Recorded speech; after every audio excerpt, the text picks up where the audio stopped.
Good morning. Today we are going to look up more about psychotherapy. This is uh, today we're gonna cover I think two more different psychotherapy theories. First one we cover today is person-centered therapy that is developed by Carl Rogers. We call this therapy with another word like person-centered psychotherapy or person-centered counseling and client-centered therapy, and also we call the name of developer, which is Carl Rogers. So we call Rogerian psychotherapy. That's what we call today about person-centered therapy. Also, person-centered therapy is seeking to facilitate the client's self-actualizing tendency.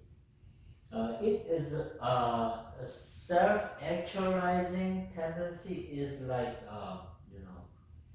the liability of yourself, and tendency which is inherent from the the birth that you have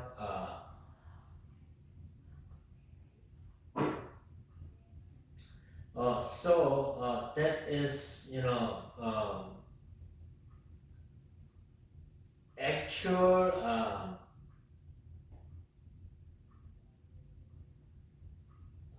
so in another word self-actualizing is like just realize that you have potential.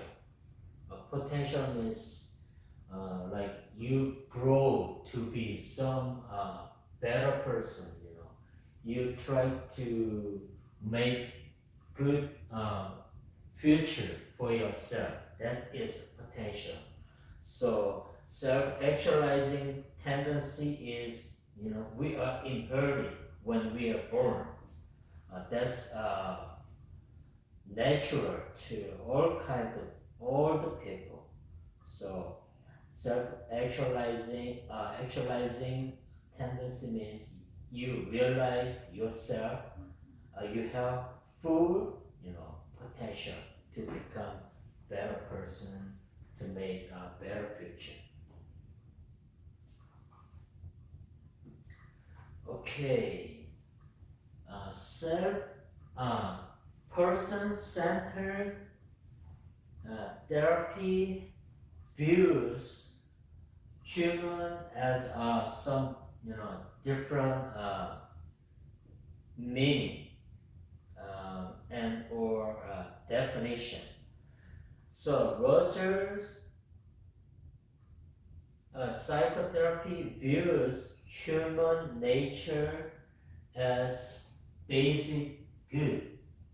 We are all basically have good things in ourselves. That's the basic view. And he also believed that if given the appropriate environment of acceptance, warmth, and empathy, the individual would move towards self-actualization.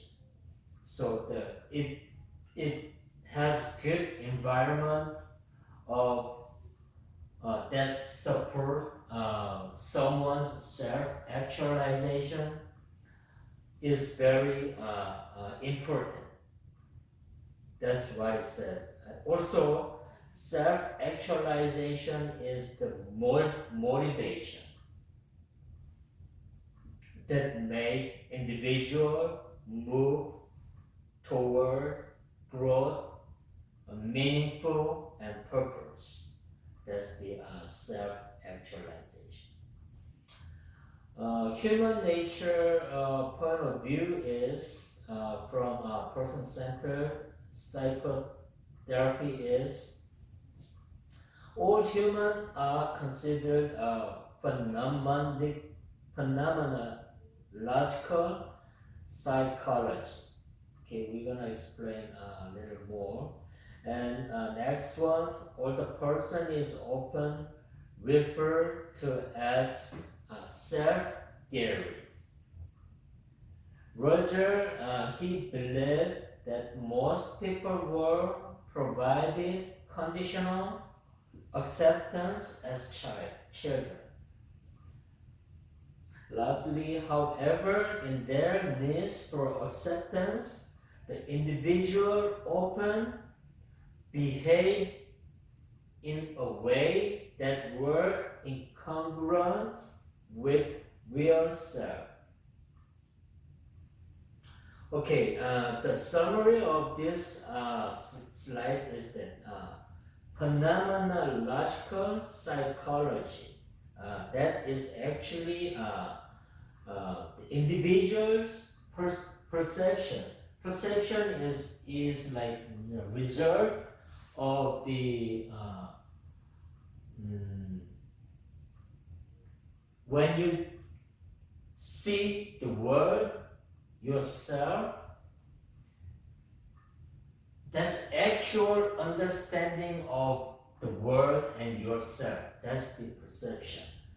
Okay, so perception of reality is accepted as real reality for an individual. So that means perception is actual reality that you understand. That's the person-centered therapist theory of phenomenological psychology. Roger also emphasis on ourselves being a result of person's life experience and person's awareness of comparisons to others as some or different. Okay, the awareness of comparison to others and some other different that leads ourselves to behave in certain ways that assures ourselves as acceptance. So this incongruence between the real self and the ideal self, the greater isolation and more adjusted the person become. Okay.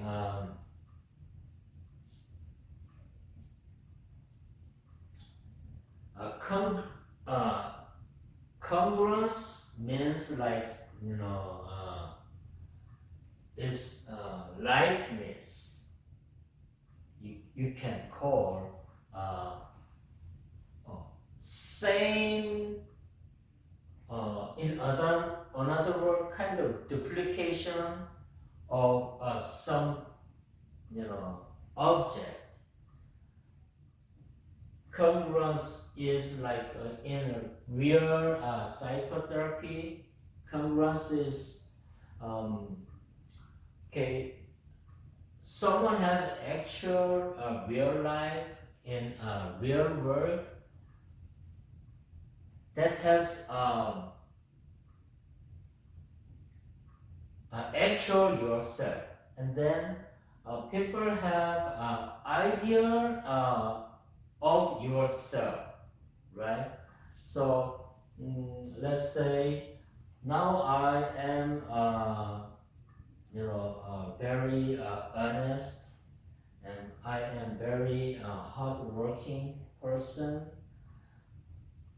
but the idea of yourself is like, you achieve with your hardworking, you're very diligent, you're very honest of yourself. Ideal is something that you want to become. That's the ideal. So incongruence is the ideal. It is gap or difference or likeness between the ideological yourself and then actual real life yourself. That's the incongruence. So if the gap is between those two big, that's the that makes people get into more problematic situation.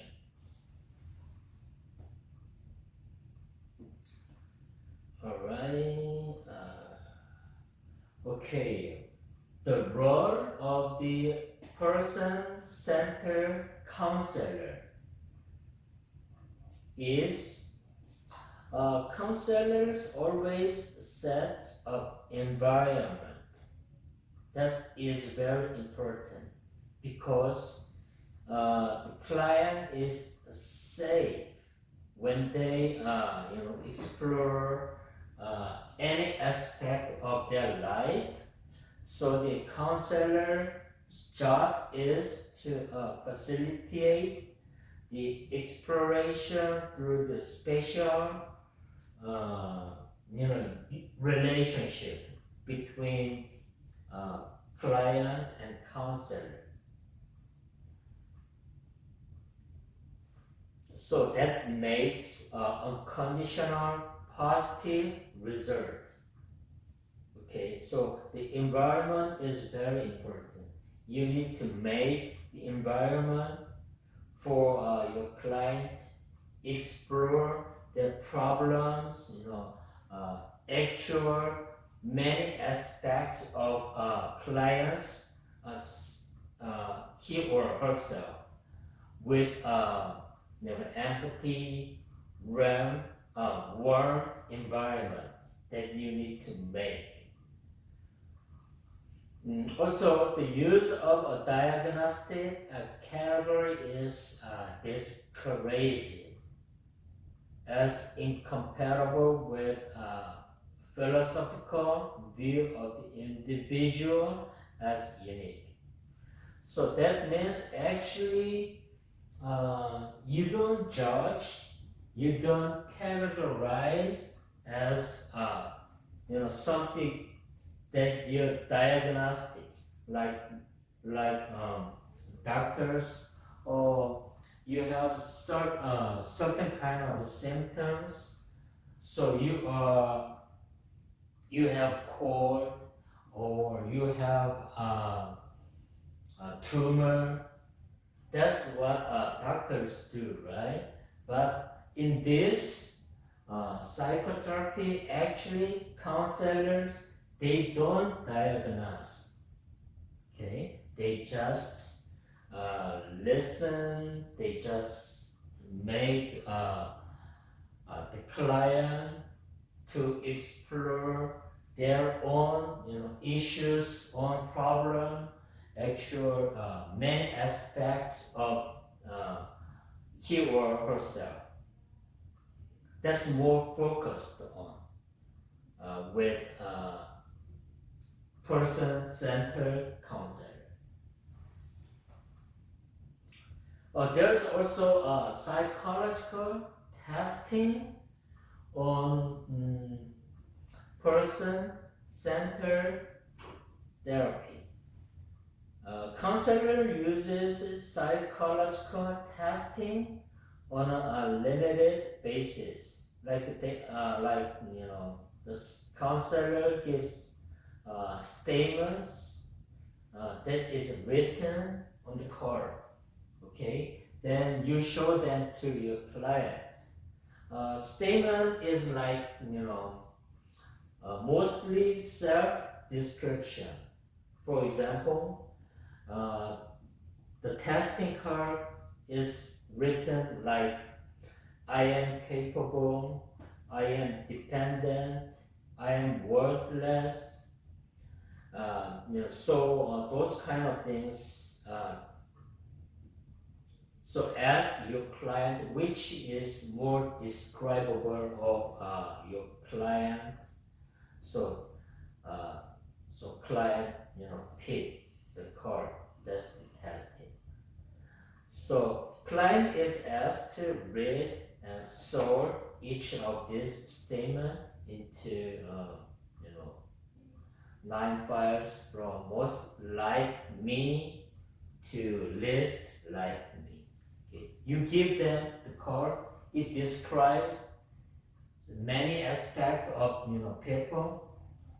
So let your client pick which is most like yourself or more, which is least like yourself.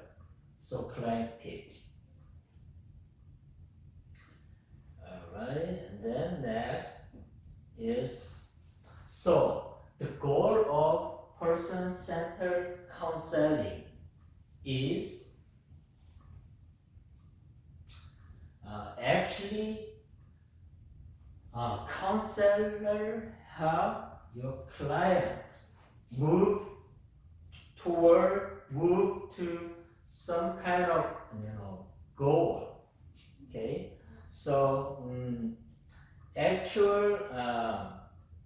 actually the counselor help your client understand themselves.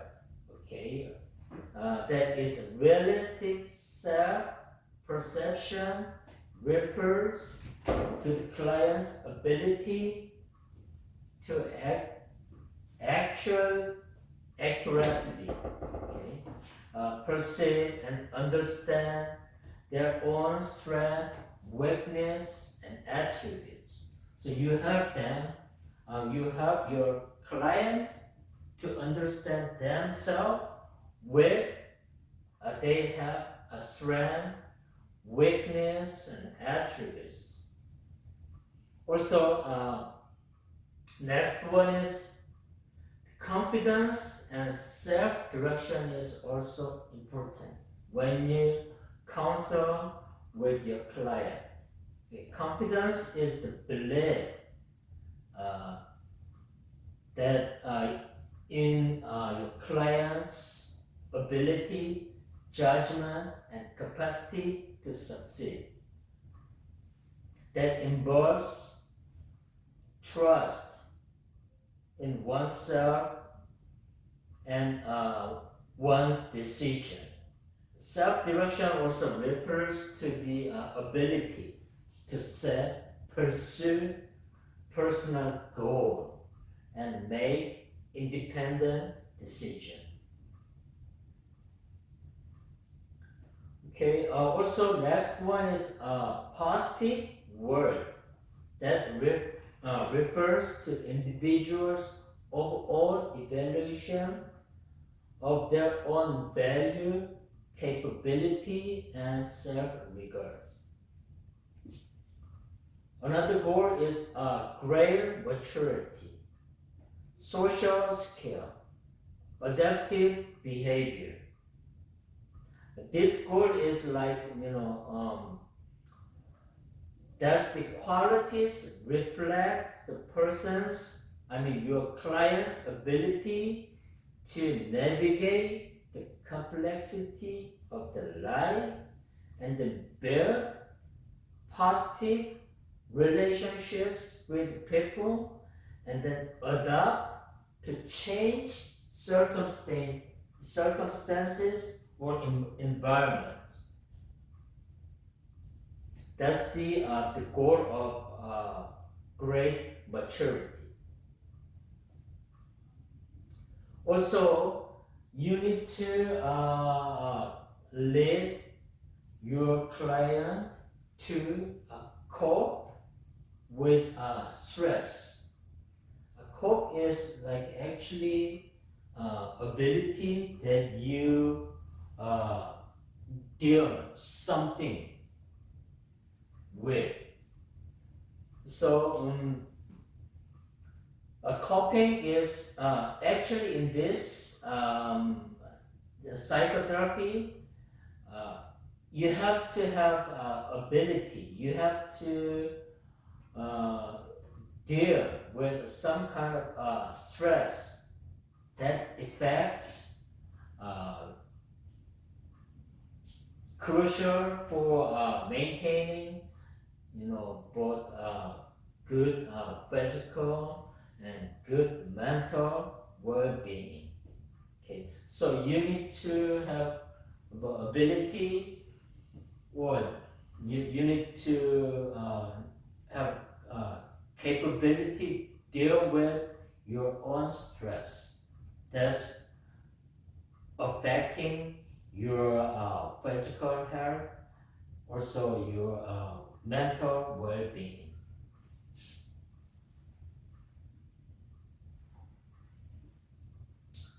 Alright, okay. Next one.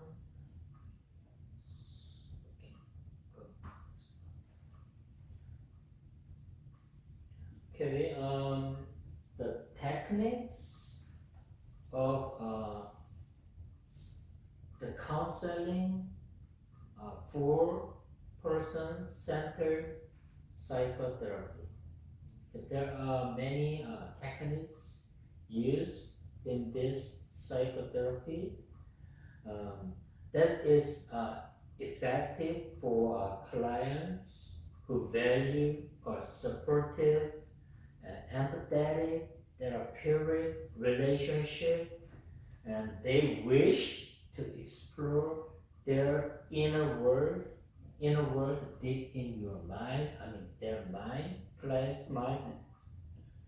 And then also they need to explore their personal experience at their own pace.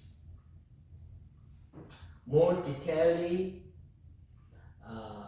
the technique that counselor uses is unconditional positive regards. That is, therapist offers non-judgmental acceptance. You don't non-judgmental is you don't make decision. You don't leave certain kind of answers. Okay, so non-judgmental non-judgmentally acceptance is practiced, and then also respect for the clients.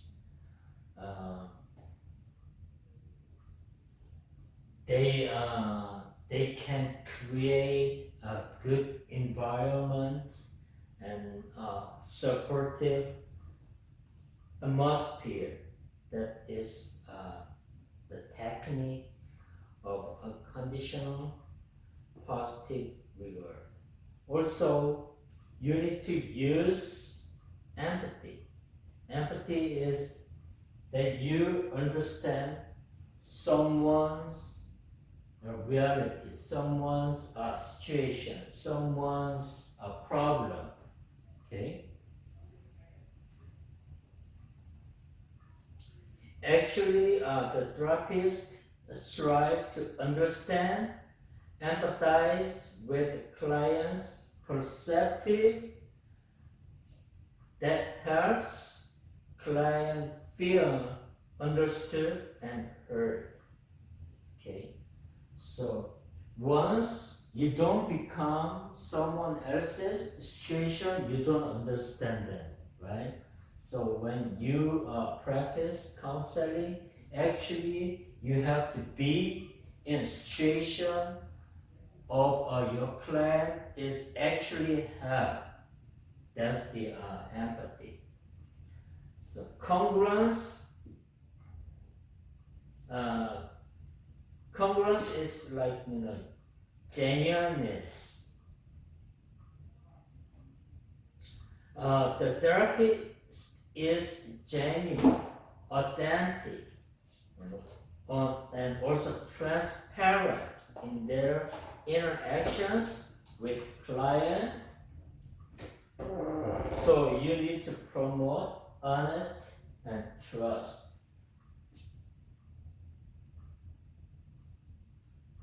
Also, you need to focus more on your client-centered situation.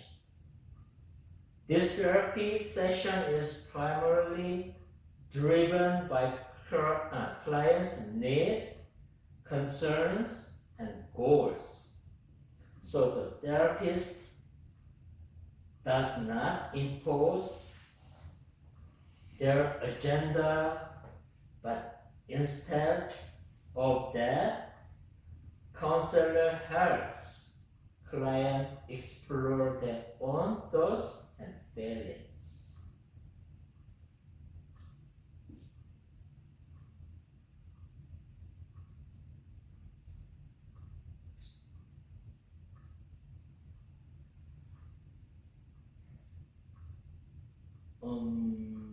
Okay. Client-centered focus, more explanation of this is you don't list some kind of agenda. Okay, you don't give them topics. Okay, just you need to help your client explore their own thoughts and the feelings in their actual life. Self-actualization is very important too. So the goal of person-centered therapy is to help client move toward self-actualization. Self-actualization is like, one more time, the meaning of self-actualization is you need to understand that you have potential, change yourself to better person, change the environment for the better future. That's the self-actualization. Okay, any question about person-centered therapy? Maybe no. Okay. Okay, understand? Okay, good. All right. Next one. Okay. Existential counseling. That is developed by Rollo May and Victor Franklin.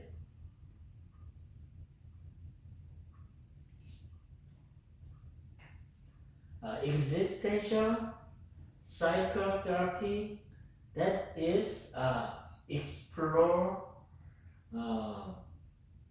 That's also kind of most psychotherapy,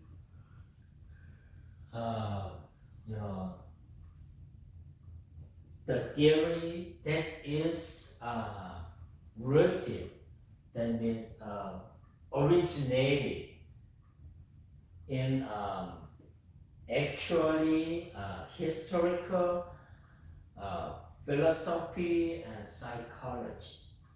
So psychology is actually originated from the philosophy and another psychologist in history.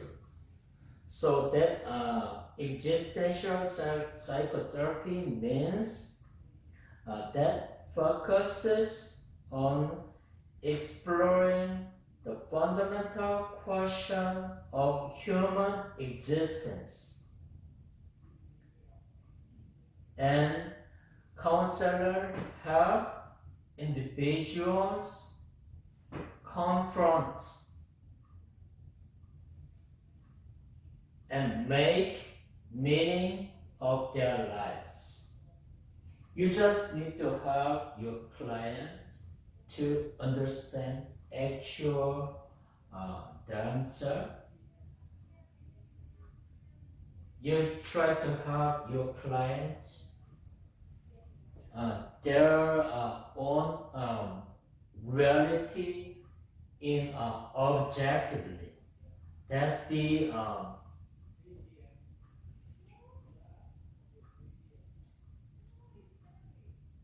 confrontation of to see the reality or inner part of your client's thoughts and feelings.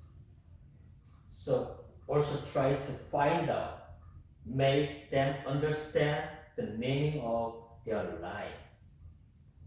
Okay, first you have to see yourself, and then help them find what is the true meaning of your life. I mean, actually, clients' lives. That's existential therapy.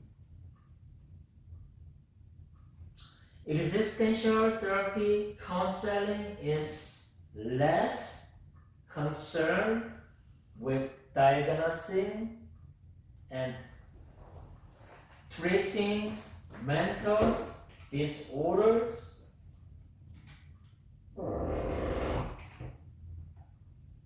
Most psychologists, psychiatrists, they when they see, they try to catch symptoms, then they diagnose, right?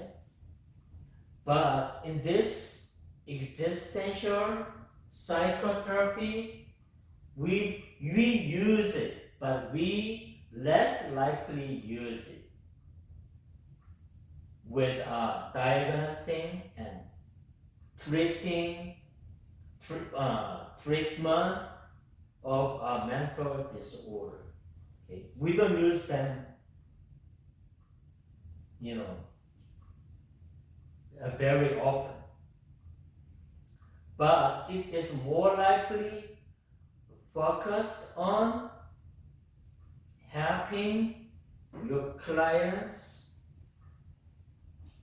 grapple with the challenges and dilemmas that is arising from their unique experience of being human.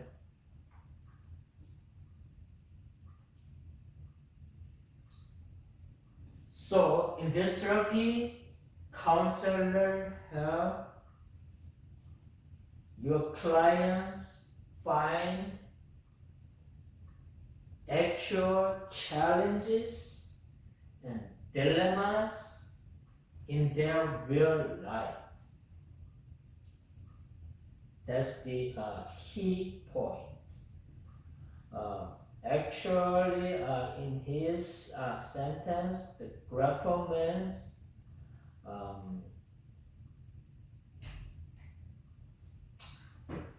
that is, ability or the capability to fight something that is a grapple. So you help them fight their challenges, dilemmas. Okay, before that, you help them to look up their own situation, right? Then they find the challenges, their challenges and their dilemmas, then fighting with those things. that is existential therapy.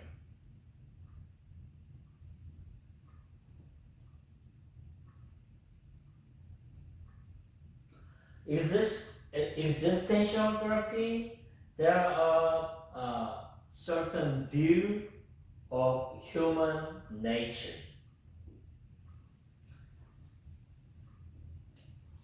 Existentialists believe that individual writes their own life story by the choices. Choices actually they make. No one else's choices. Okay? So individuals have their own life story that is caused by the choices that's actually made by their individual's decision. Psychopathology is defined by existentialists as neglecting to make meaningful choices and accentuating one's potential.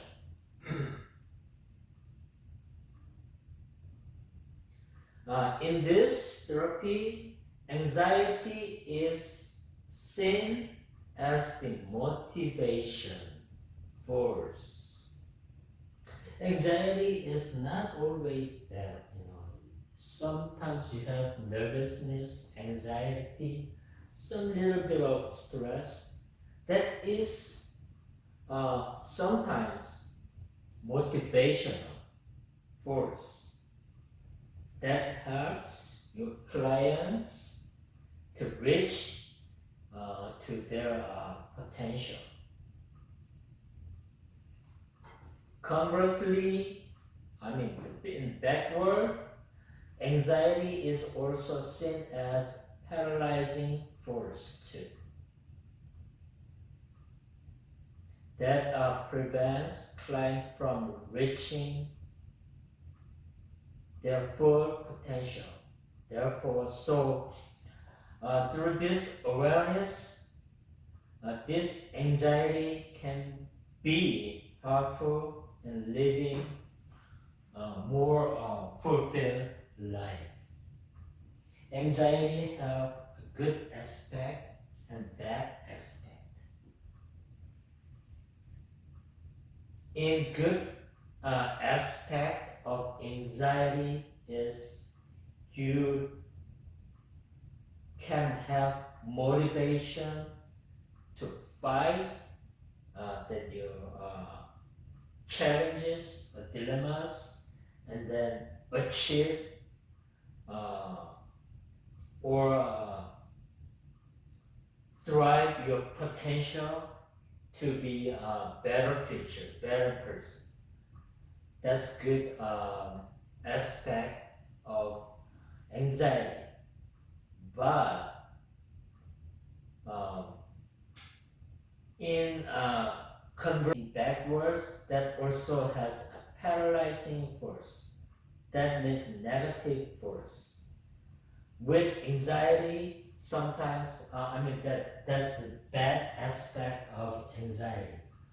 When you have anxiety, you don't try to change yourself, change your environment, change the society, because you're afraid of. So that means the negative aspect of anxiety is you don't find your potential. You don't use your potential. That's the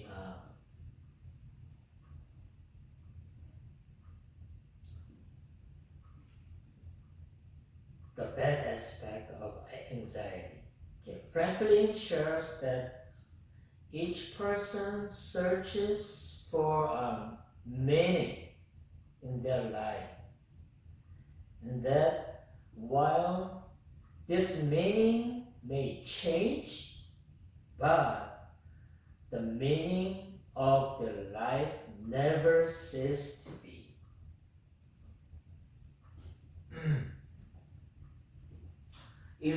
Existential therapy, the main key point is try to find out the meaning of your life. Okay? So that's Franklin's central idea. Okay? The pursuing, searching the meaning of your life. Okay? That is the idea, the Franklin's therapy idea.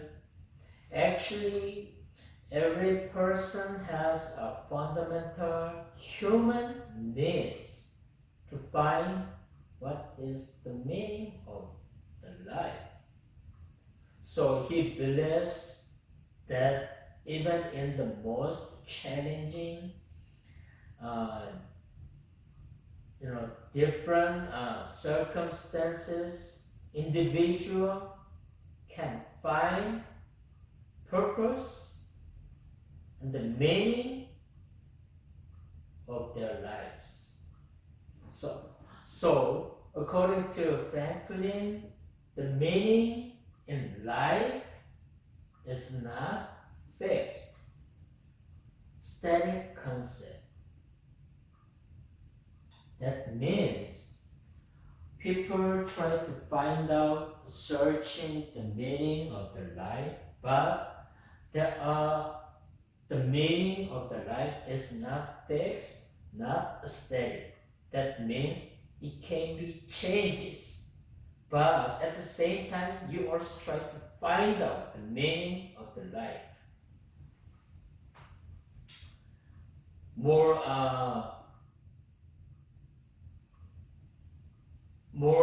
explanation of the not fixed or static concept is searching for the meaning of the life is change, evolve, actually over the time. The meaning of life may shift with different life stages. Okay, that means when you are young, meaning of the life is this. Okay, meaning of the life is you set the goal, you try to goal, dream come true. So you try really hard. That's the meaning of life. Or when you are, very old, sometimes old man says the meaning of life is meaningless, right? So that changes of the time. And also it depends on the experiences that you have and a personal growth. But the actual meaning of your life is changeable, right? At the stage of your life or your growth.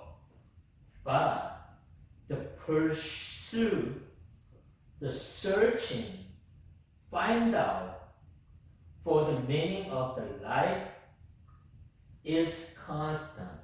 It never stops. That's the existential psychotherapy.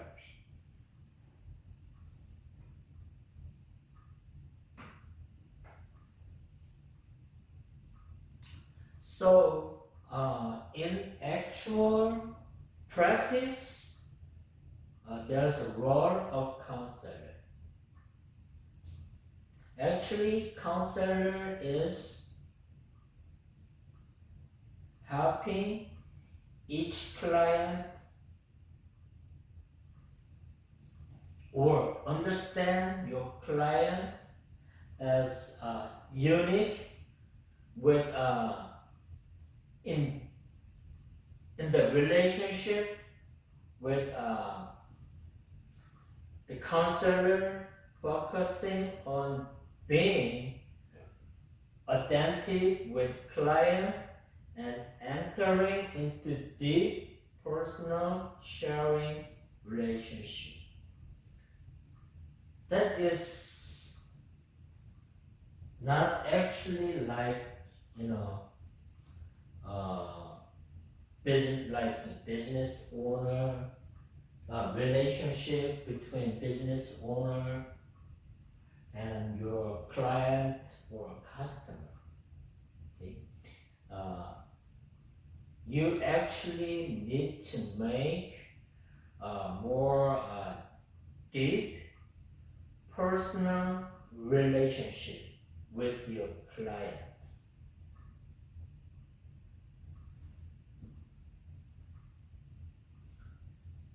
Also, counselor models how to be authentic and to realize personal potentials and to make decisions with emphasis on mutuality and wholeness and growth.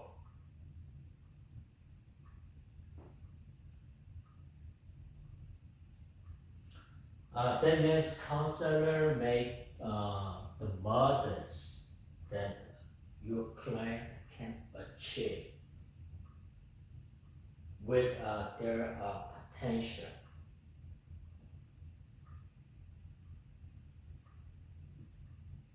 Existential counselor, they do not diagnosis, okay? Also, they do not use assessment. Model like, you know, DSM-4. DSM is, in another word, Diagnostic and Statistical Manual of Mental Disorder. Like, you know, mental disorders like mental retardation, learning disorder, autistic disorder, maybe it could be ADHD, attention deficit hyperactivity disorder. So that is the kind of mental disorder. So we don't use those the list of diagnostic, okay, or assessment. In existential psychotherapy. Also, it has goals, which is existential counseling is to help the clients take responsibility for their life and the decision they make.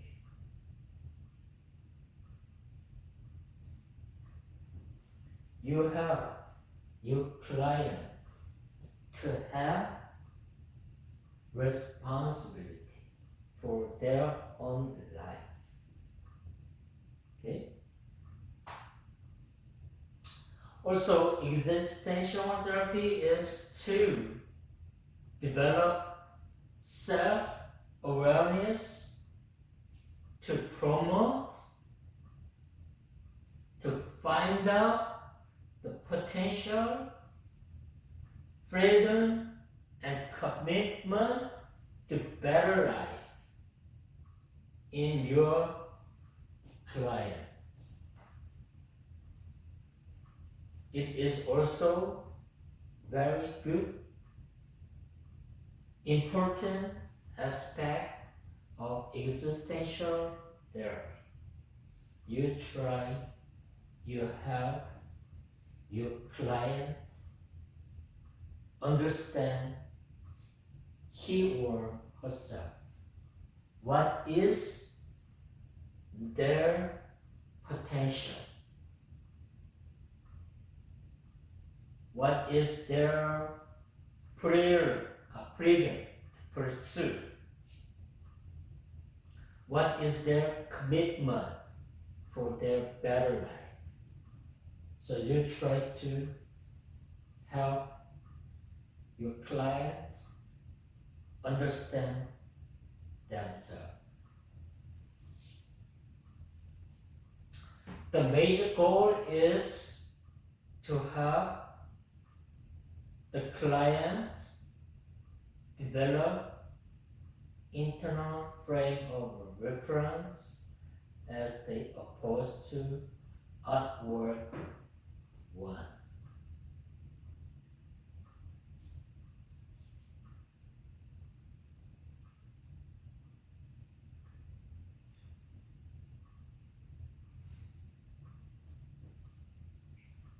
That's the same as you help your client try, find, pursue, discover themselves. Actually, there are potentials. Then they use, once they find out the potentials, they use it for becoming better person and changing better environment. That's the major goal of existential psychotherapy.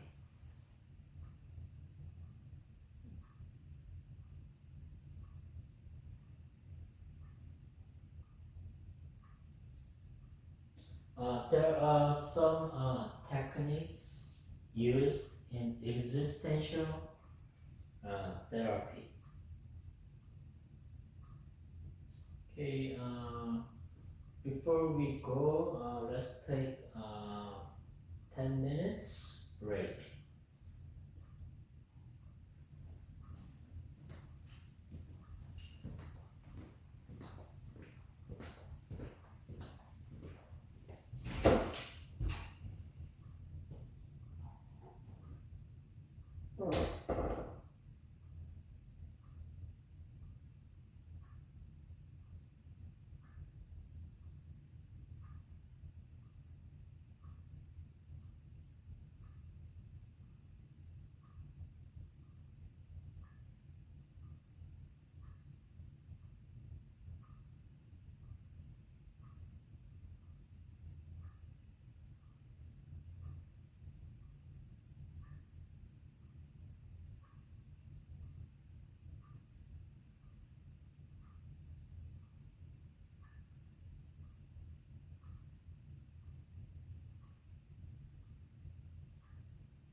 Okay, let's get continue. For existential psychotherapy, the therapist uses some techniques, which is first, it is very crucial, important part of the techniques that use existential psychotherapist. That is relationship between counselor and client. That is a very crucial point in counseling. That provides, actually you need to provide the safe and supportive space for the client to explore their concern and dilemmas. Actually, dilemmas is another crucial point of existential psychotherapy.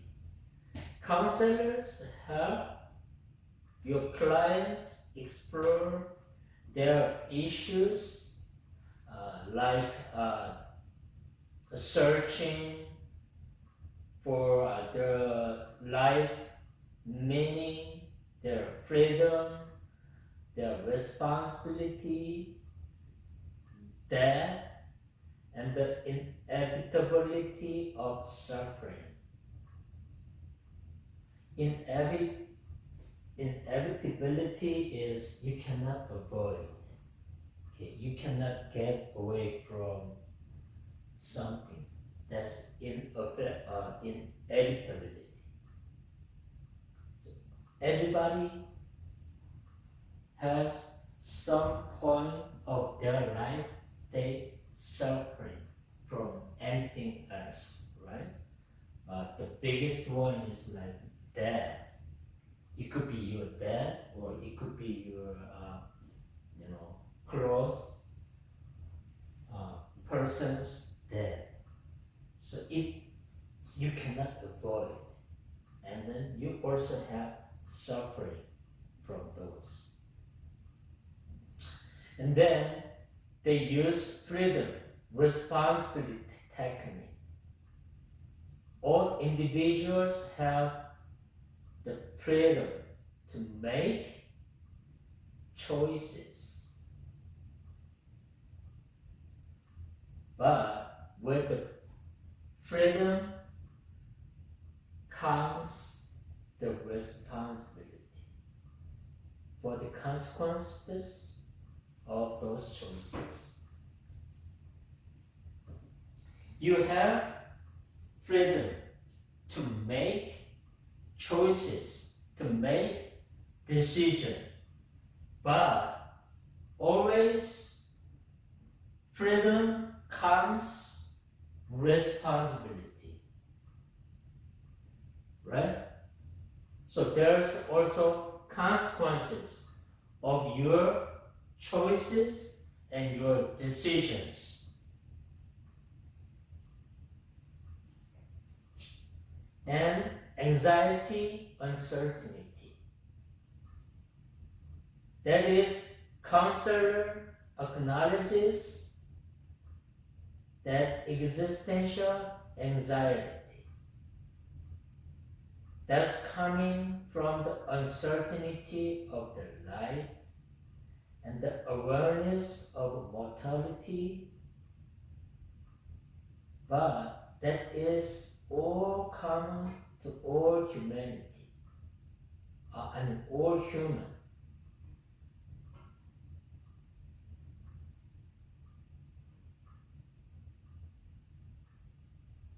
There are no one who has no anxiety. All the people have any kind of anxiety.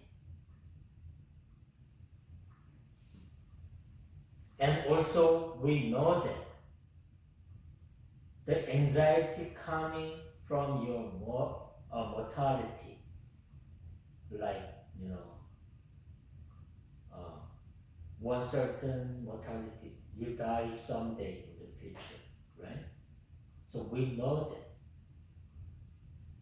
Because we know that the mortality of our life, so the anxiety coming from that.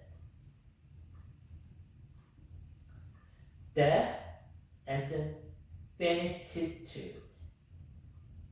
That is exploring the concept of our death, and that we know, acknowledging your class own mortality. That is common aspect of our life. Nobody can get away from it. No one can avoid it. So sometimes we have anxiety from the mortality of our life, but at the same time, we can have feeling and thoughts of the appreciation of our life.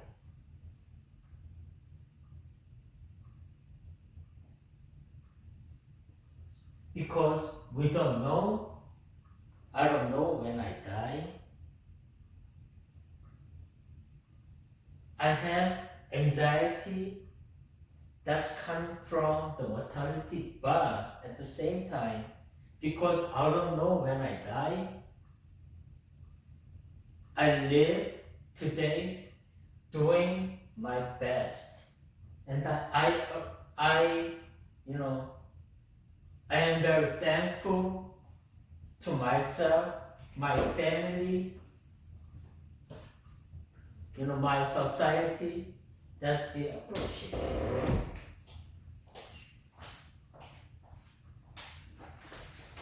The dilemma we have is always inherent to human condition. There is no one who does not have dilemmas. Everybody has dilemmas. Actually, inherent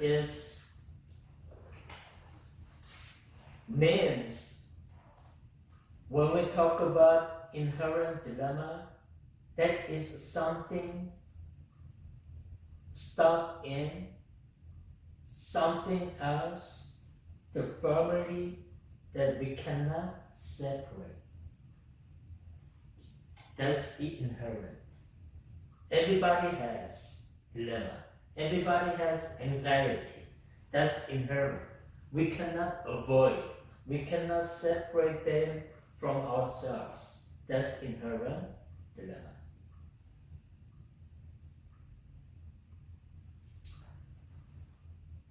Also, we have to understand we are living on limited time of the universe. People live like, 80s, 90s. Some older people live until 100 years. That's the limited of our life. So we understand our life is limited. At the same time, we have anxiety, but in other hand, we have also appreciation.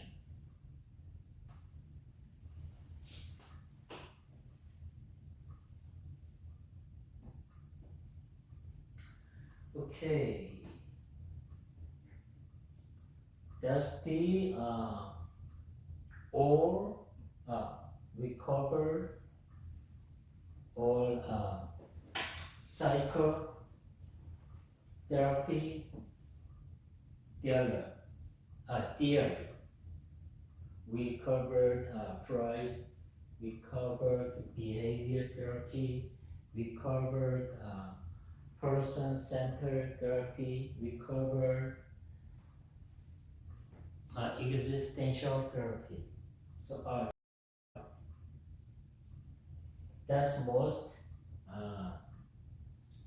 psychology theories that we use today. Not only one theory is prevail everything. Sometimes therapists they use the combination of all good aspect of each therapist. You can fusion, you can combine good things of those theories.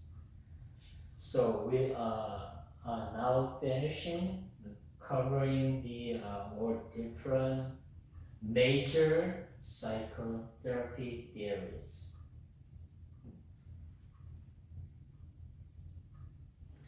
And then this part we now like to focus more on ethic as you are a Christian counselor. So we cover more ethical standard and principles.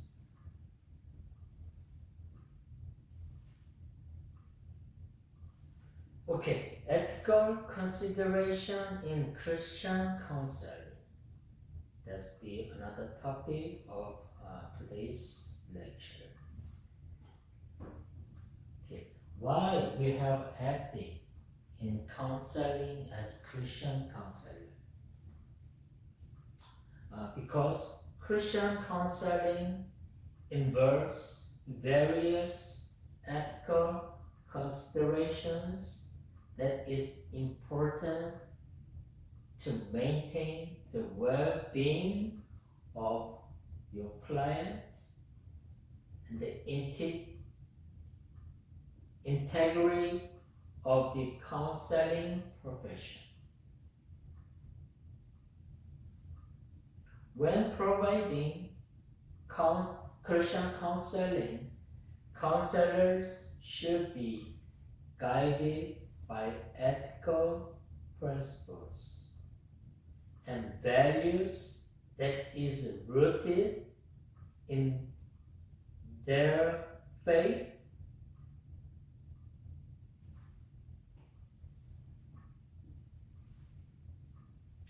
Okay, let's repeat one more time.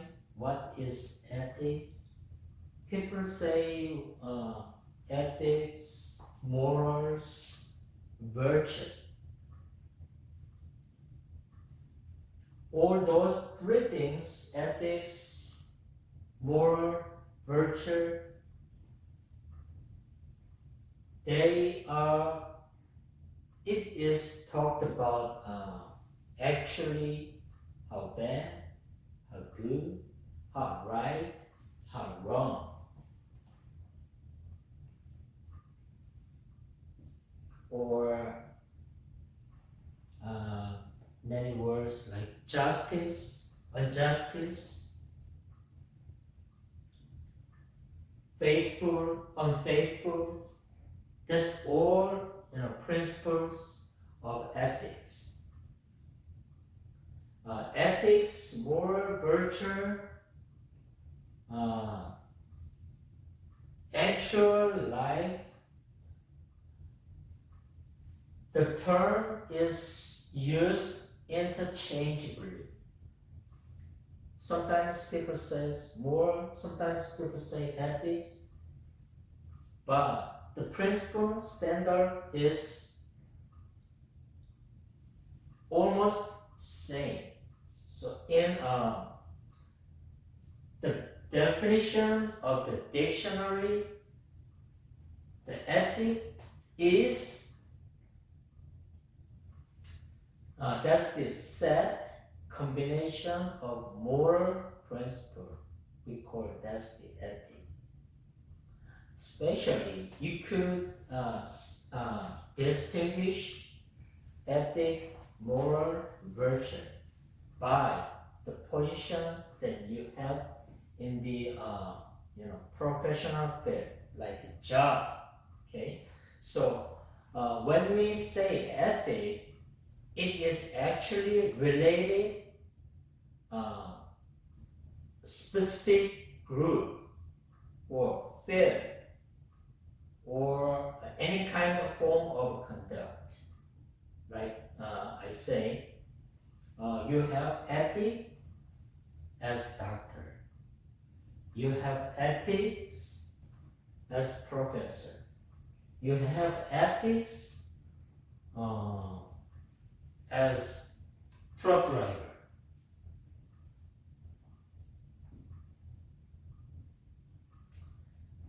Okay, we use interchangeably ethic, moral, right?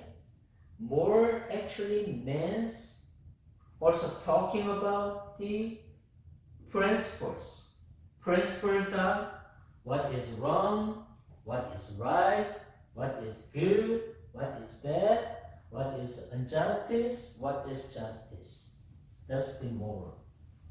That's the principles. Also, ethic uses same principle. But when we talk about ethic, that is related certain kind of field, job, certain specific position. So without the position, profession, we could say you don't have morals.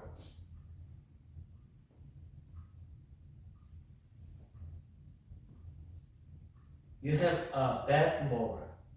You have good moral. It is not actually related to certain kind of job.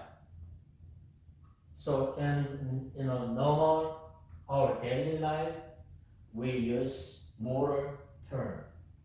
That is principle of what is good to me, what is good, bad to me, what is justice to me. That's actually not related as job or as group, certain kind of industry. When you talk about certain kind of job, field, profession, the term ethic is used. Okay? So, and then the virtue, lastly, we use virtue is actual behavior. Someone says, oh, you have moral, you have ethic, but virtue is using your moral and ethic that actually leads to certain behavior. When the behavior is involved with moral ethics, we call virtue.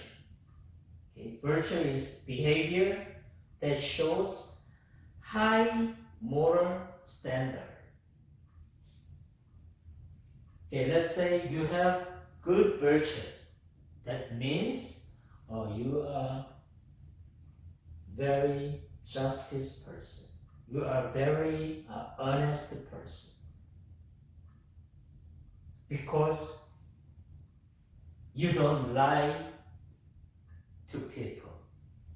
You don't deceive people. You always tell truth to the people.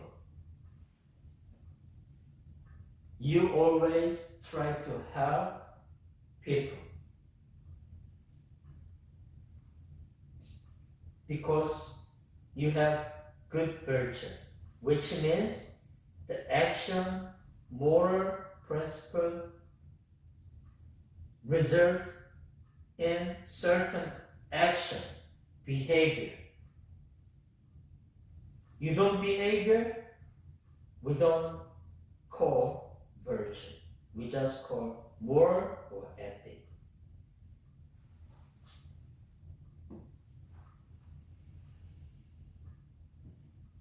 Okay. When you practice Christian counselor, there are many ethics we have to follow. Okay, there are you know very some important topics of the ethics. We have to practice informed consent. We have to practice with confidentiality ethics. We have to practice competent training. We have to use dual relationship. We use also boundary. Also, we use integration of faith, counseling. We use respect for diverse beliefs.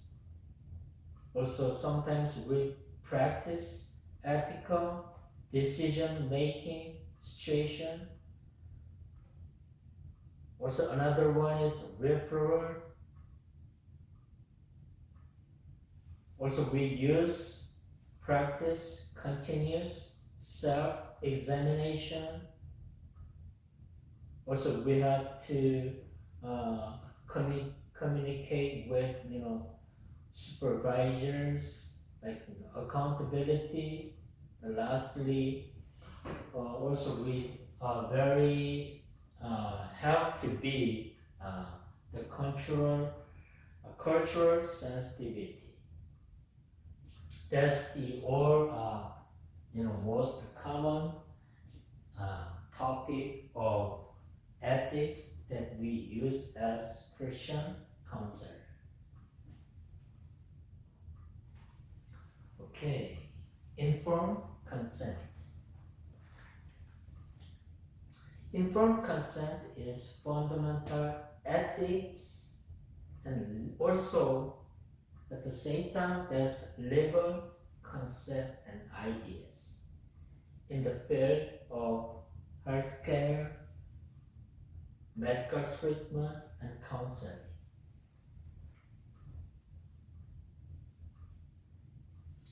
When you that's the example of this. Okay, let's say the consent means when you go to a hospital first time, you fill out the form that has fillable for your information, right? Your name, your date of birth, your address, your email, your phone number, right? And then, any bottom of the form, it has the consent required section is also fillable, which means if can I release your information to an insurance company? Then you are patient, okay? Yes, I checked, right? That's the consent. Without a patient, client, customers consent, fill out any kind of application and form, those information cannot be released, cannot be revealed to anybody. That's the consent. That refers the process by which healthcare provider, counselor that ensures the client, patient has clear understanding of the proposed treatment intervention, including its purpose, potential risk and benefit, alternative, and the client's right to make decision regarding their own care. When you practice consent, you have to disclose all kind of information relating to actual counseling, then your client understand. Okay, what I'm gonna do is I'm gonna ask you your previous experience. Can I ask you that? That's the concept. Then the clients, yes, you can ask me what happened, 10 years ago in my life. Yeah, that's the concept.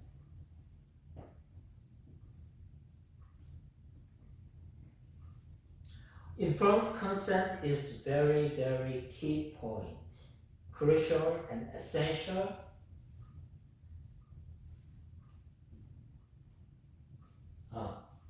Pursuing the individual's autonomy and right to make informed decision about their own well-being.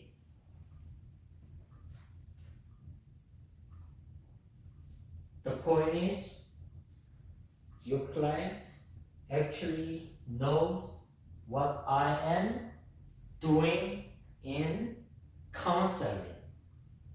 What will ask, what I will do with clients' information. Okay, so that's the understanding of each other. Actual practice that includes practice skills, purpose, and then the outcome of those things.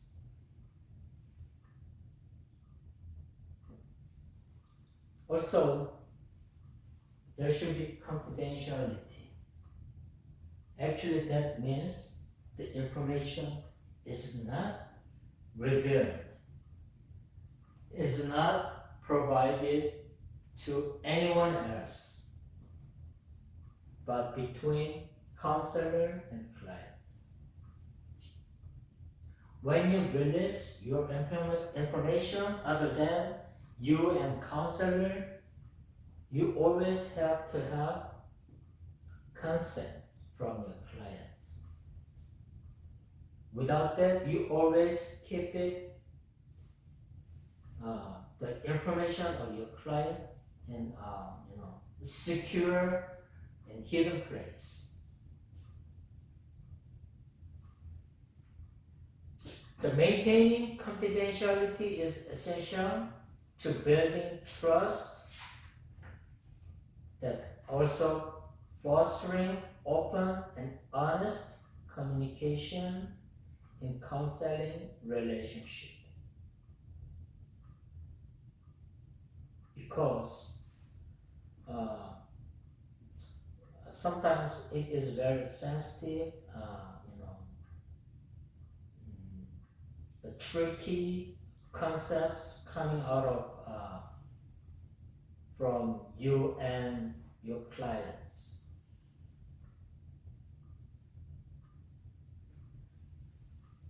Clients are more likely to share, their feelings, their thoughts, their concerns when they have, confidence that they are informed, that their information is well kept in private. Okay, like I say, the counselor asked me, what was your best, bad experience when you were a child that still hold me back? So I said,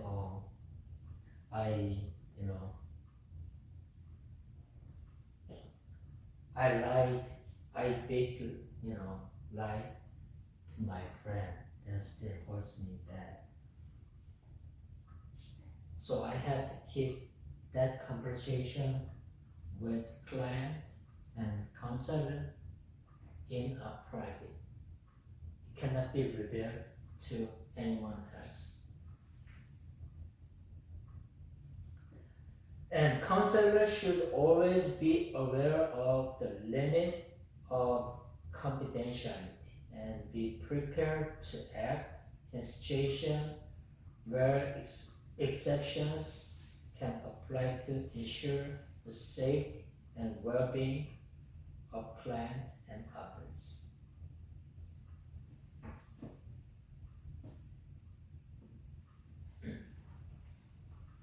Then another ethic is competence and training. Actually, competence is like ability, capability of doing something, and then you always keep train yourself as counselor. So competence and training is foundational aspect of ethical and that's effective counseling practice. Counselors ethically obligated follow to provide competence, skilled service to their clients. That requires commitment to ongoing professional development, adherence to established standards.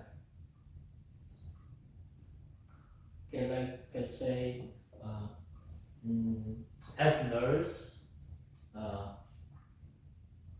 to get nurse's license, you go to school and you graduate, and then you take the government test to get the license, right? That's not end of the practice. Once you get license, that's all. It's nothing like that. You always keep training yourself. Once you graduated school or once you get the license, as long as you practice certain profession field, you have to keep training yourself. Also, control competencies. You also have to understand, you also have to capability to understand different cultures.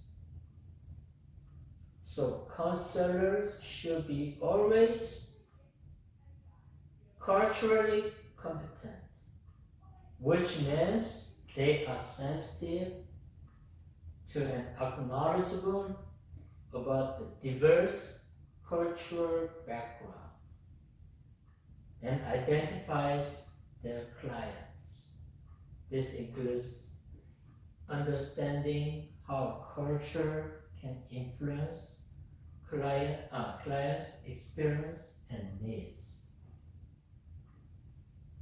Once you are a counselor, you always study, keep training yourself to understand as many as different cultural background of your client. Okay, I am Korean and I live in the US. I already know Korean cultural background. I already know a little bit of American culture.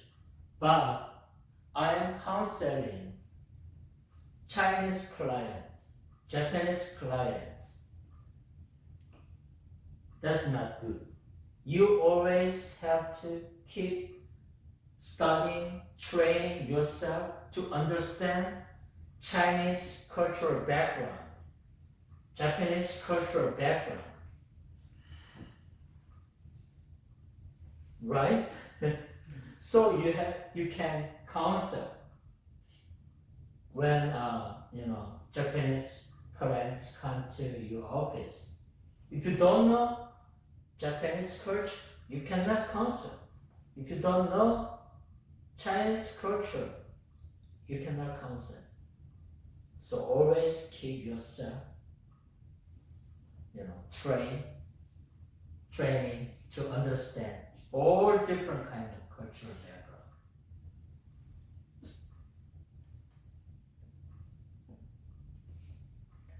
Also, it is also very important.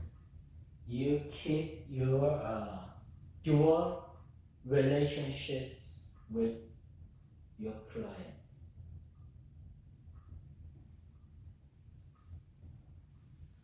Dual relationship is like this. You as counselor, and then relationship is building between you and then the client, right? That's professional relationship because you are giving advice or treatment to your counselor, your client. That's the one relationship as professional. Like let's say, for example, you are a business owner, you have relationship with your client and customer, right? That's one relationship. But in counselor, there's another relationship. That is personal relationship, not a professional relationship. You have to build personal relationship with your client too. Without personal relationship, the client is kind of sometimes hesitate to tell real story of their life, right? So if you have good binding relationship with your client, they tell what happened in their past, what happened in their life history. So then you can find out what the real problem or real issue or what is real feeling of your client. So dual relationship is counseling. That's the situation. Counselor has professional, therapeutic relationship with your client, right?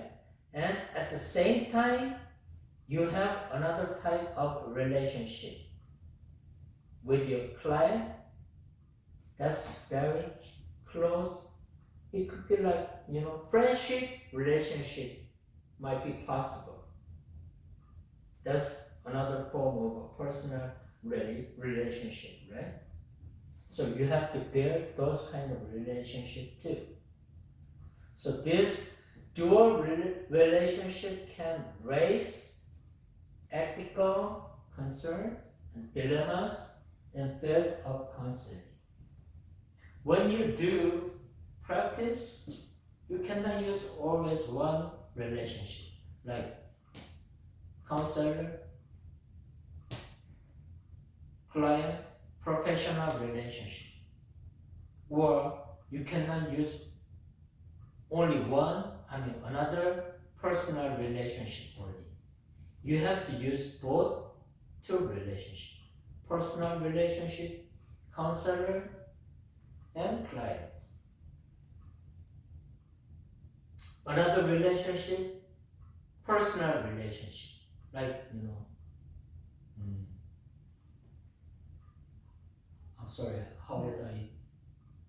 Oh, I'm already 33. 33. Yeah. Okay, I'm more than 50. But Okay. yeah, I just like to make I am a counselor, you client, but that's the professional relationship. In other way, just you are, when I see you are a very honest person, so I like to make more close personal relationship. Okay, you are in now my office, but other time I want to make friendship with you, right? So that's personal relationship. You have any problem, you have any issue living in US, just call me, I can help you, anything. That's personal relationship. But in counseling, you have to blend, you have to use both two together, not only one. Okay? Not only one personal relationship, not only one with personal relationship. You have to use both personal relationship, professional relationship together. But there's always boundaries. You cannot mix both together. You have to sometimes use division of between professional relationship, personal relationship. So counselors always maintain professional boundaries in all interactions with clients, whether inside or outside counseling relationship. It is very important to avoid situation that could blur the line between, therapeutic role and other roles. Okay, it could be like this. For example, I'm a professor, I'm taking tests. You're a student, but I am very close relationship with you, right? Like almost like friend relationship.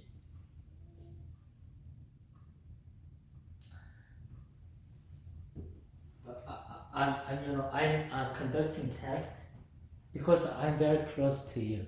You have problem when I look at the test paper. You have problem with certain kind of problem. So I cannot do this, right? Right? That's the mix of personal and professional counseling. Yeah. Okay. So yeah, that's the boundary. Yeah.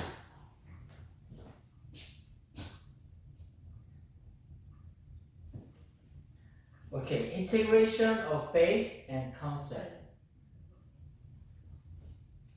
Christian counseling is very important. Integration, faith, and counseling. That means combining your faith, Christian faith, and then combine to actual practice of counseling.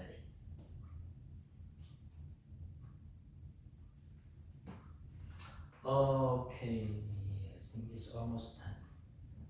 Let's quick cover integration of counseling, then we can wrap up today. Faith-based counseling or Christian counseling that involves incorporation of religion and spiritual belief into counseling process. That approach is most commonly associated with Christian, but it can be applied to other traditional religion. Here, ethical boundary is important. Counselor must maintain ethical boundaries in integration of faith. This means counselors should not impose their own belief on clients. Nor should they use religious, spiritual element to manipulate or control client. Also, you have to respect client's anatomy. Clients should have the autonomy to determine the extent to which faith and spiritualities are incorporated into their counseling. Counselors should respect, adapt to the client's preference in this regard. Okay. Let's say in Christianity, right? Christianity. There are many different denominations. Okay. In the US, let's say I am Protestant. I'm Protestant Christian. In Protestant Christian, there are many denominations. Some Christian is Presbyterian, right? Some Christian has Baptist. Some Christian has, evangelical. In actual theology, there are little difference between theology. Is a little different. In whole picture, we are all Christian. But if you go to with, each denomination, they have different theology. I am Presbyterian. Let's say you are Baptist Christian. I cannot force my theology to you. Okay? Let's say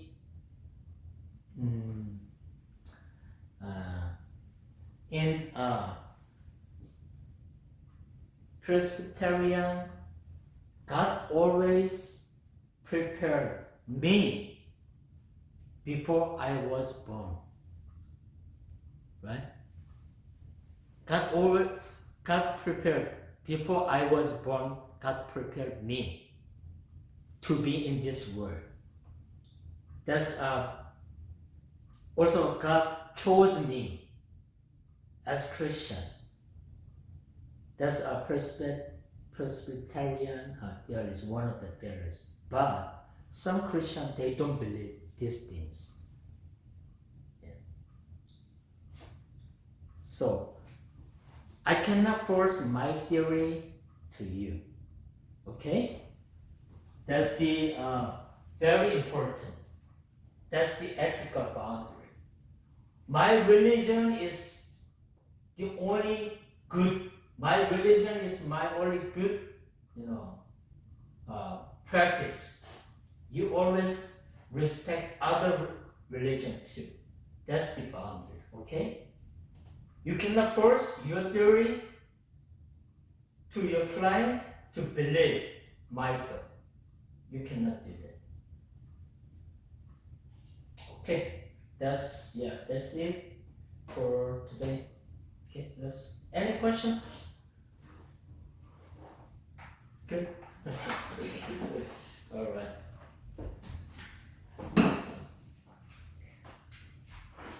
Thank you. All right. Thank you. See you. Thank you. Thank you.